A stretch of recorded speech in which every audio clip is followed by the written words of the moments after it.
Assalamualaikum warahmatullahi wabarakatuh. Perkenalkan, saya Nurjanati Aulia dari Program Studi Pendidikan Agama Islam, Fakultas Tarbiyah Institut Agama Islam Negeri Parepare. Pada kesempatan kali ini, saya akan membawakan materi mengenai hakikat pembelajaran dan desain pembelajaran.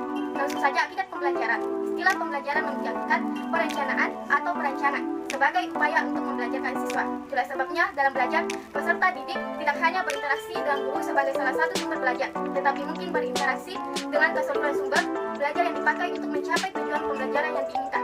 Istilah sistem meliputi konsep yang sangat luas. Sebagai misal, seorang manusia, organisasi, mobil, susunan tata surya merupakan suatu sistem, dan masih banyak lagi. Selanjutnya, desain pembelajaran. Desain pembelajaran adalah praktik penyusunan media teknologi komunikasi dan isi untuk membantu agar dapat terjadi transfer pengetahuan secara efektif antara guru dan peserta didik. Proses ini berisi penentuan status awal dari pemahaman peserta didik, perumusan tujuan pembelajaran, dan merancang perlakuan berbasis media untuk membantu terjadinya transisi. Berdasar pada informasi dari teori belajar yang sudah teruji secara pedagogis dan dapat terjadi hanya pada siswa, dipandu oleh guru atau dalam latar berbasis komunitas. Adapun beberapa model desain pembelajaran, yaitu yang pertama, model Dick and Carey. Model pembelajaran Dick and Carey merupakan model pembelajaran yang dikembangkan melalui pendekatan sistem atau sistem approach terhadap komponen-komponen dasar dan desain sistem pembelajaran yang meliputi analisis, desain, pengembangan, implementasi, dan evaluasi. Yang kedua, model Azur. Model Azur merupakan langkah merencanakan pelaksanaan pembelajaran di ruang kelas secara sistematis dengan memadukan penggunaan teknologi dan media. Yang ketiga, model pembelajaran Gallagher and Alley. Model pembelajaran Gallagher and Alley merupakan suatu metode perencanaan pengajaran yang sistematis. Model ini menjadi suatu garis pedoman atau suatu peta perjalanan pembelajaran, karena dalam model ini diperlihatkan keseluruhan sistem atau proses belajar mengajar yang baik, sekalipun tidak menggambarkan secara rinci setiap komponennya. Yang keempat, model ATI. Model desain pembelajaran ATI adalah model desain pembelajaran yang menggunakan 5 tahap atau langkah sederhana dalam pengaplikasiannya.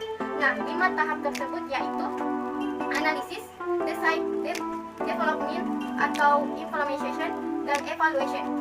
Selanjutnya yaitu metode dan macam-macam pembelajaran. Nah, metodologi mengajar adalah ilmu yang mempelajari cara-cara untuk melakukan aktivitas yang tersistem dari sebuah lingkungan yang terdiri dari pendidik dan peserta didik untuk saling berinteraksi dalam melakukan suatu kegiatan.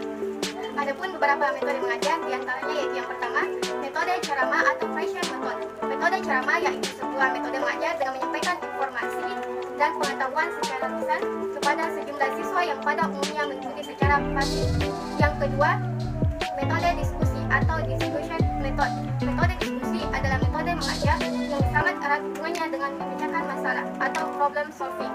Yang ketiga, metode demonstrasi atau demonstration method. Metode demonstrasi adalah metode mengajar dengan cara memperagakan barang, kejadian, aturan, dan urutan melakukan suatu kegiatan, baik secara langsung maupun melalui penggunaan media pengajaran yang relevan dengan pokok bahasan atau materi yang sedang disajikan.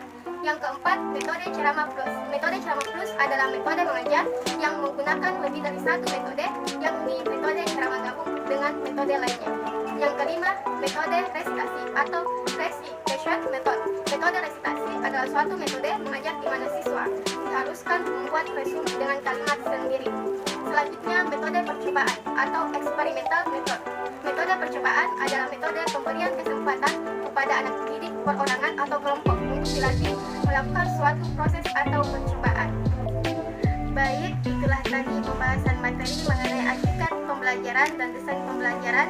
Lebih dan kurangnya mohon dimaafkan. Wabillahi taufik wal hidayah. Wassalamualaikum warahmatullahi wabarakatuh.